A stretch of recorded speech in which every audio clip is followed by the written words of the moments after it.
Hey everyone, welcome to the third and final part of my three-part deck profile video series.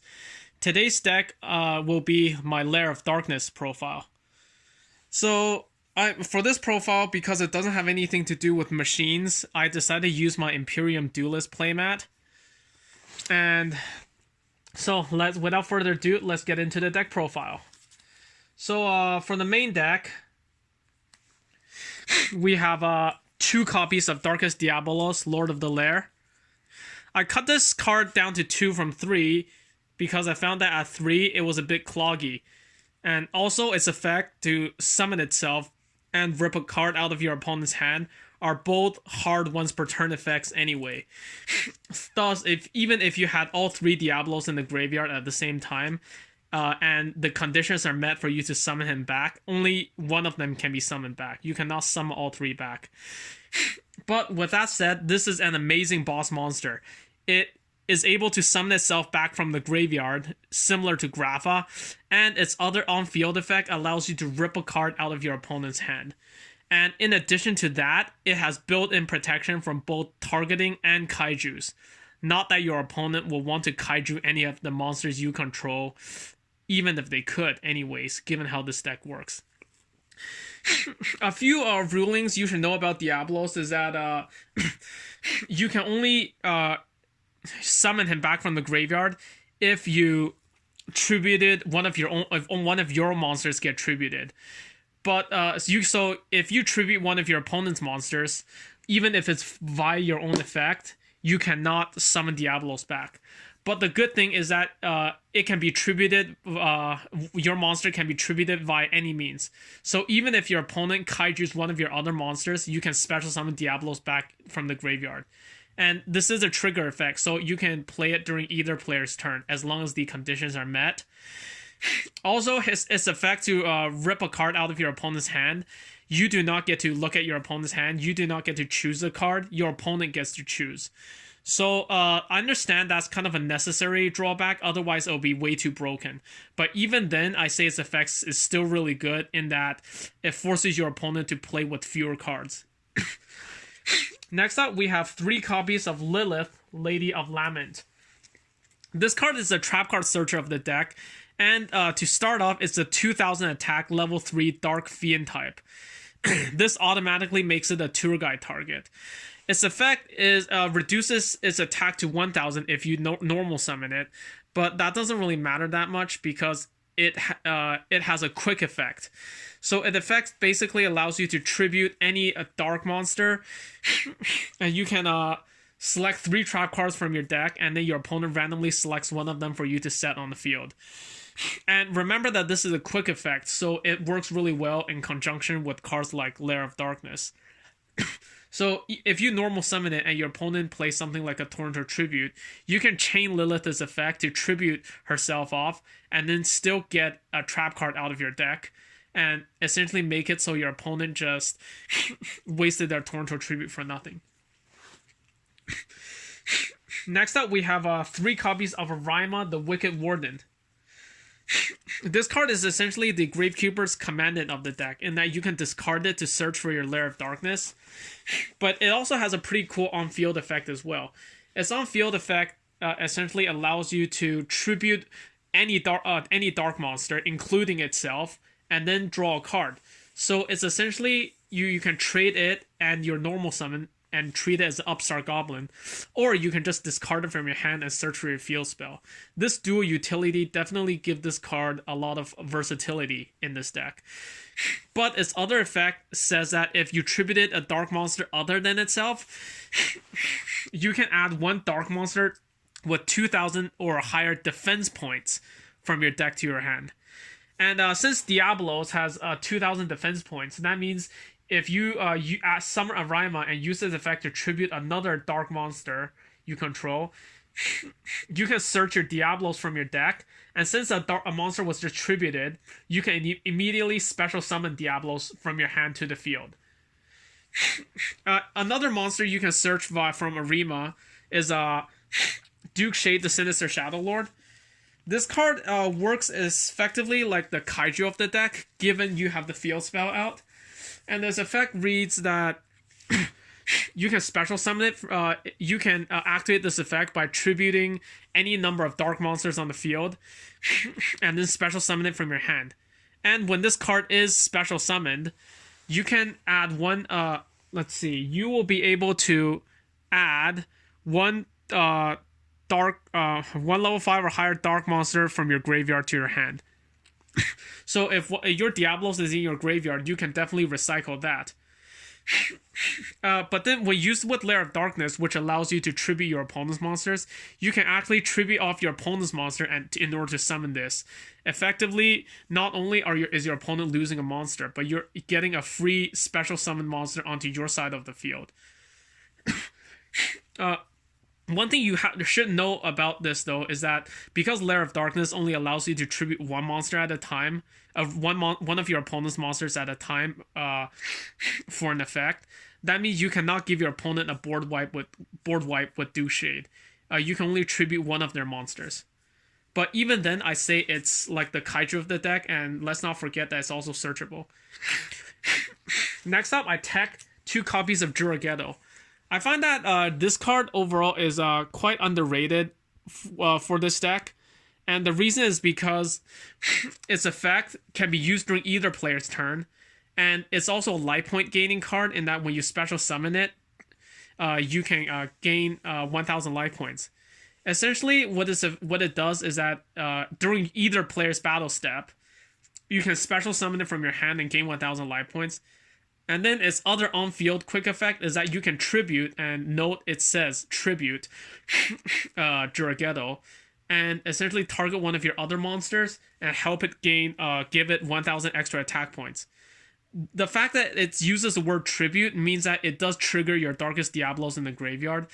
And one thing I find about this deck is that it doesn't have any really good OTK combos, but with Giorgetto in the picture, you're looking at an extra 2,700 points of damage to your opponent off of this one card, and it also gives you 1,000 life points. So the difference between your life points and your opponent's life points, just essentially you're going plus 3,700 in terms of life points relative to your opponent.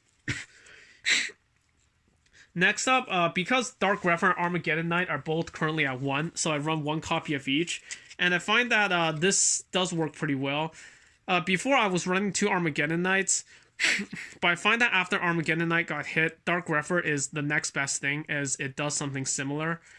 And the reason I run this is because I also run Destrudo, the Lost Dragon's Prison. This card essentially gives this deck the ability to summon some level 7 synchros as well. And if you dump it to the graveyard with Armageddon Knight, then your Armageddon Knight is essentially either a 1-card level 7 synchro or a 1-card Link 2 monster. And that's really useful.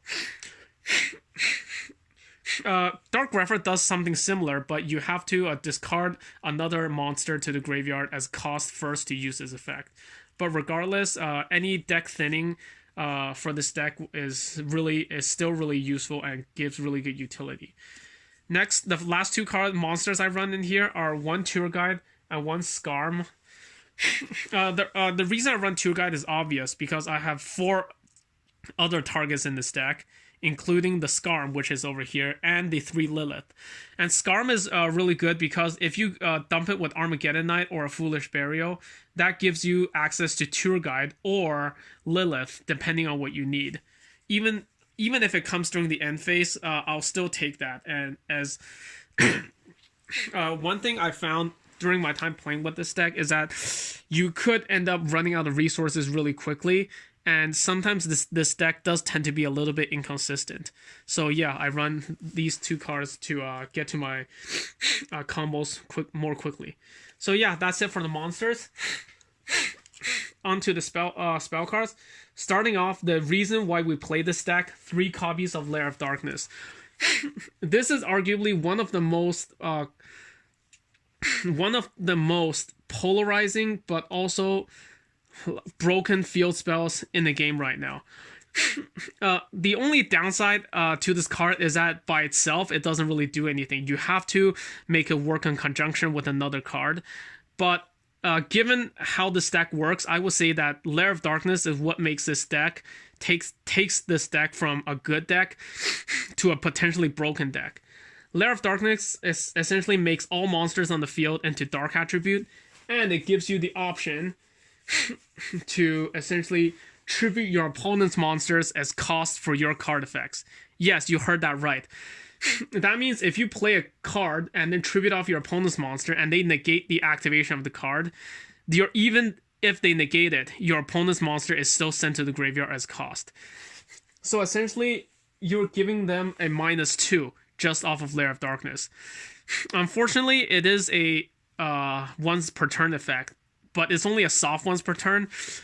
So if you have multiple copies of a card that you can use that requires tributing a monster its cost, and you can play one Lair of Darkness, play the first copy of that card to tribute one of your opponent's monsters, then play the second Lair of Darkness, and then play the second copy of the card and tribute another one of your opponent's monsters.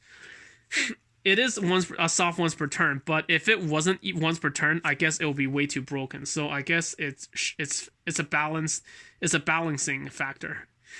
And to search out the Lair of Darkness, I run 1 Terraforming in addition to the 3 Arimas. The reason I don't max out on Terraforming for this deck is because I find that there is enough draw and search power to get it into it early on. And dead Terraformings that I draw in the mid to late game, they don't really help me all that much.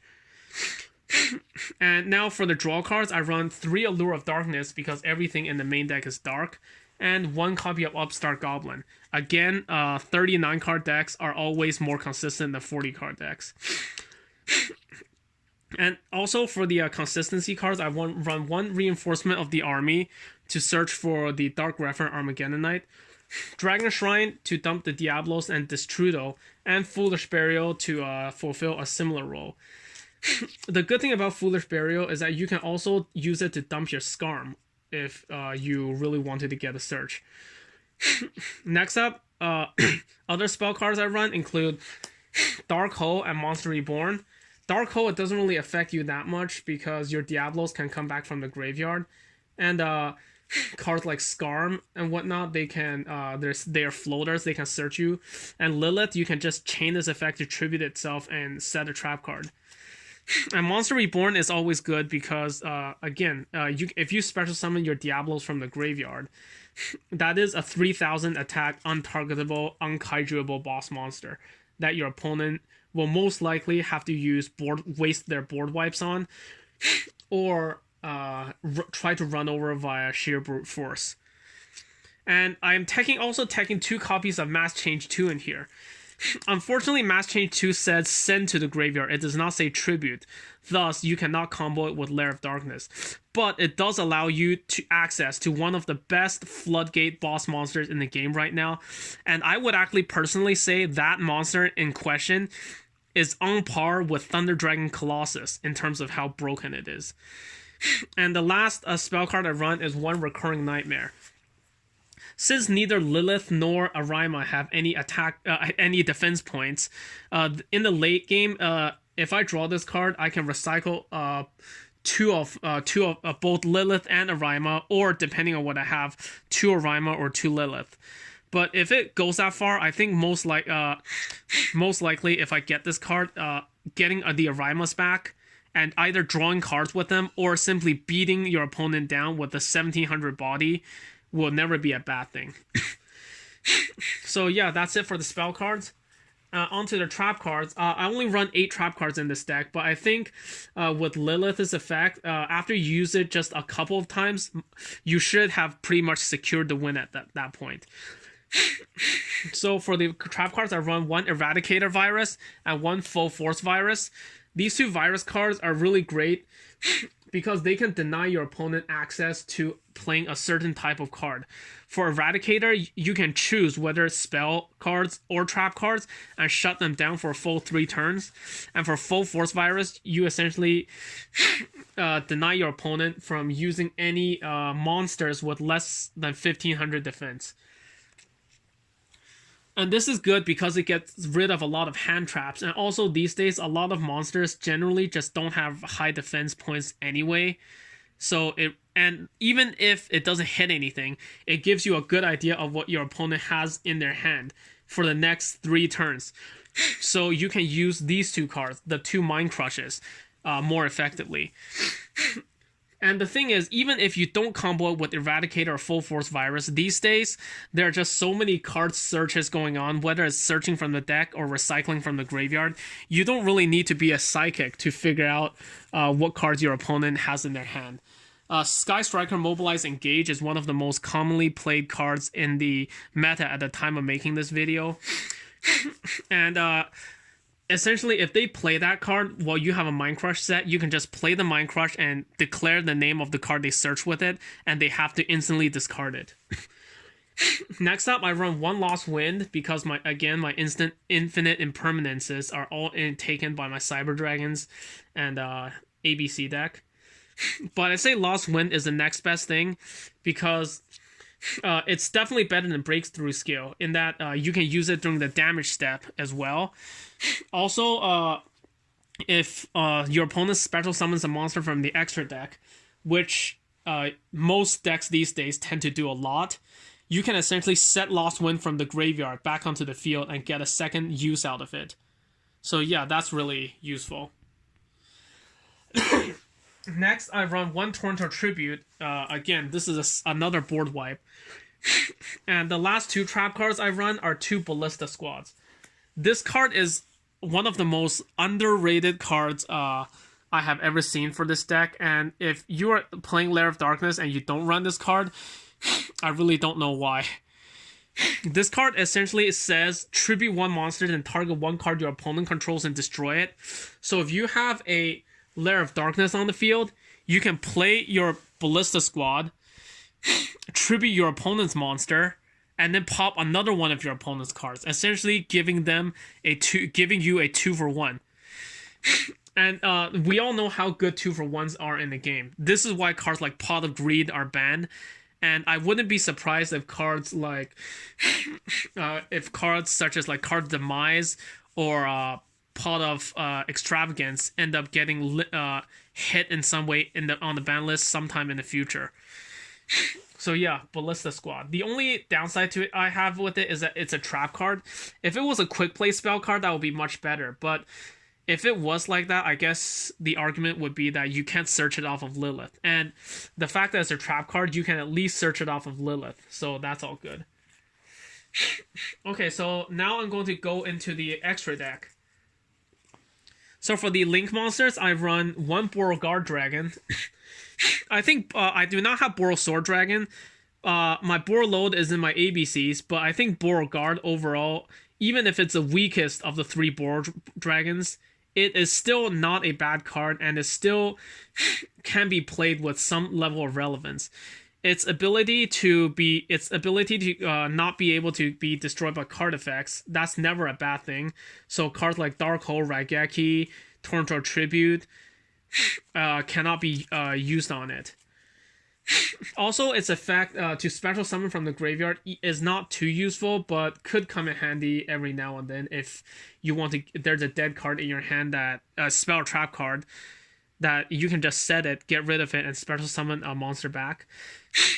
Its third effect could come in handy here and then. It's similar to Boral Sword, but it's watered down quite a bit. But you can still switch your opponent's attacking monsters to defense position, or switch your own monsters to defense position so you don't take any damage. So yeah, Beauregard is it's not the best, but I definitely do think it's a bit underrated. Next up, I run 1 Decode Talker. The fact that Decode Talker's text also uses the word tribute makes it a situational but somewhat feasible way of removing your opponent's monsters in order to negate their targeting effects. Next up, for the Link 2s, I run 1 Wee Witch's Apprentice because everything is dark, and 1 Master King Archfiend because a lot of my monsters are Fiend types. And because of Lair of Darkness, it summons tokens that count as normal monsters as well. I also run 1 Link Spider. Next, into the Xyz monsters. For the rank 3s, I run 1 Phantom Knights of Breaksword because Tour Guide is a 1 card into this. And this card is kind of like Diamond Direwolf in the sense that you can target 1 card on each side of the field and pop both.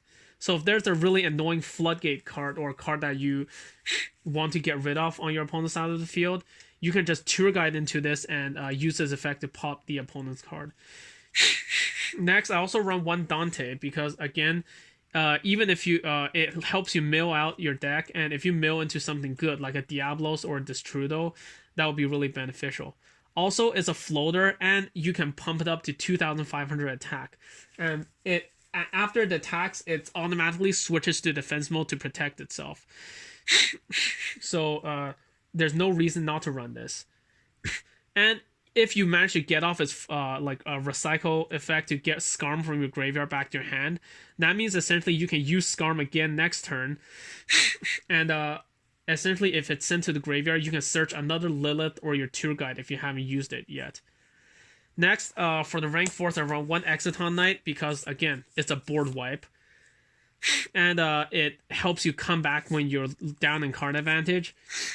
And the last 2 Xyz monsters I run are 1 number 39 Utopia and 1 S39 Utopia the Lightning. Just to get rid of those monsters that I have no choice but to beat over by battle.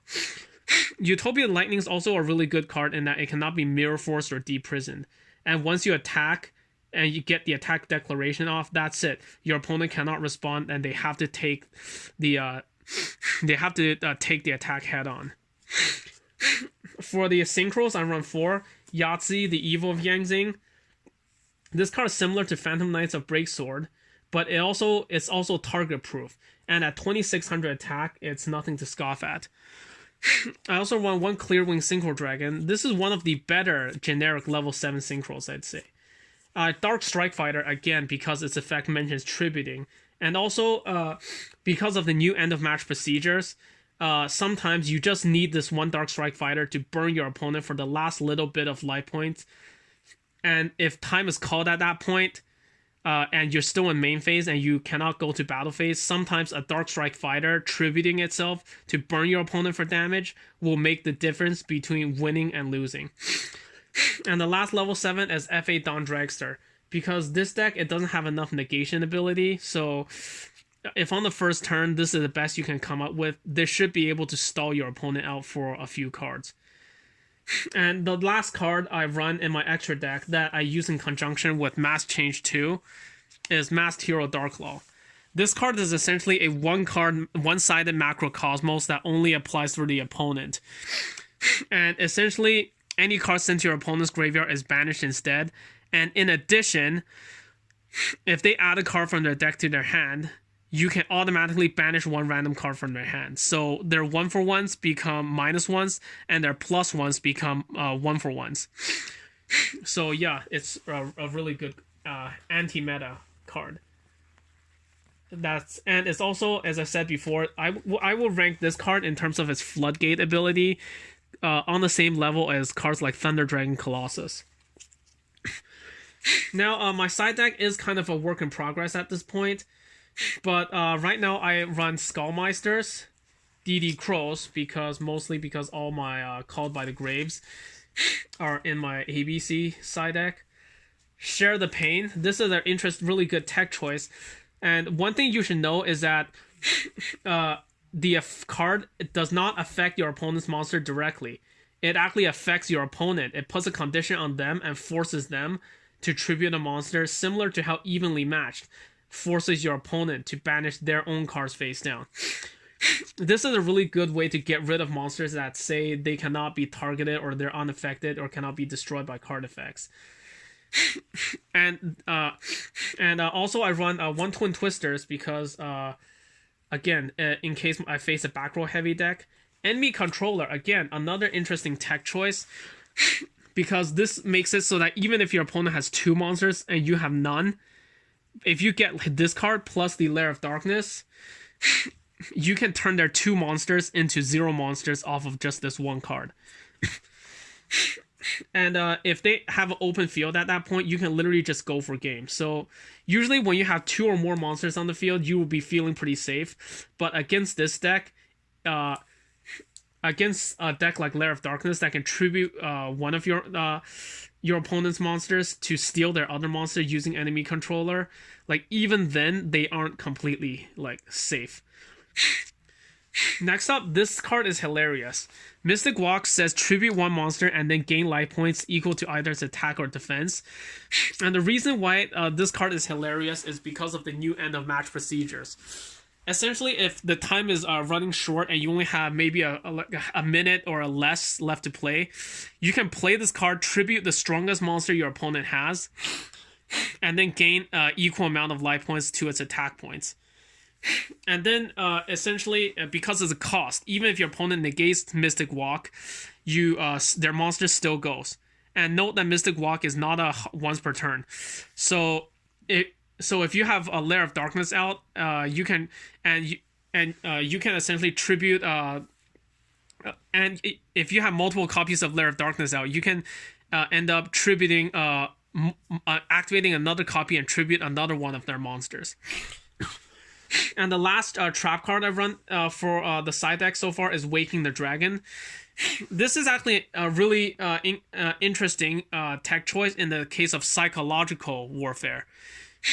Because you can use Lilith to reveal 2 powerful trap cards and with 1 Waking the Dragon, and then have your opponent randomly set one. This way, your opponent won't dare to risk blind MSTing the set card for fear that it might be a Waking the Dragon. But they can't risk like making another play because they don't know if you can use that trap card to respond to them. So this is a really interesting strategy you could use. Anyway, that's it for my Lair of Darkness deck profile, and I'm going to show you a really neat little 3-card combo, OTK combo, that you can use to defeat the opponent. So for this combo, you need 1 Tour Guide, which is searchable off of Skarm, 1 Dragon Shrine or Foolish Burial to dump a Diablos to the graveyard, and 1 Giorgetto in hand. So for this combo, assuming your opponent has an open board, you will summon your normal summon the Tour Guide, activate its effect, special summoning Lilith from the deck. And in this circumstance, Lilith will keep its 2000 attack. Then you'll activate Dragon Shrine to send Darkest Diablos, Lord of the Lair, to the graveyard. So now you enter your battle phase, and since Giorgetto can be summoned during the battle phase, you'll special summon it and gain 1000 life points. Then you will attack with Giorgetto, hit them for 1700, attack with Tour Guide, and then you attack with Lilith, and at this point, before the damage step happens, you'll tribute your Giorgetto, targeting the attacking Lilith, so now Lilith will hit them for 3000 instead of 2000. And since your Diablos is in the graveyard, it will trigger and summon itself back, and this is all during the battle phase, so Diablos will then attack for another 3000. And if you add up all the damage, that is way over 8000 points of damage. Easily enough to OTK your opponent. And a few rulings I should mention about Lair of Darkness is that in addition to the fact that it's a once per turn effect, this card does technically affect your opponent's monsters. So a monster that says it's unaffected by spell cards won't not be able to tribute that monster with the effect of Lair of Darkness. Also, since you're tributing as cost, your opponent won't be able to, even if your opponent has a monster that can technically negate the effects of spell traps or monster effects, if you're able to tribute that monster off the field as cost, then they won't be able to remain on the field and negate your effect at resolution time. Also, one thing you should know is that the token summoning effect of Lair of Darkness is a mandatory effect. You cannot choose to not summon tokens. So be sure to keep track of how many cards you have tributed off of Lair of Darkness, so that you summon the correct number of tokens. But also be careful, because since it's a mandatory effect, your opponent will always have the opportunity to Ghost Ogre it, use Ghost Ogre on it, and destroy it, even if you have tributed 0 monsters that turn. So anyway, yeah, that's it for my Lair of Darkness deck profile. Let me know what you guys think. And leave your comments in the section below. Thanks for watching and subscribe to my channel if you haven't already. Take care.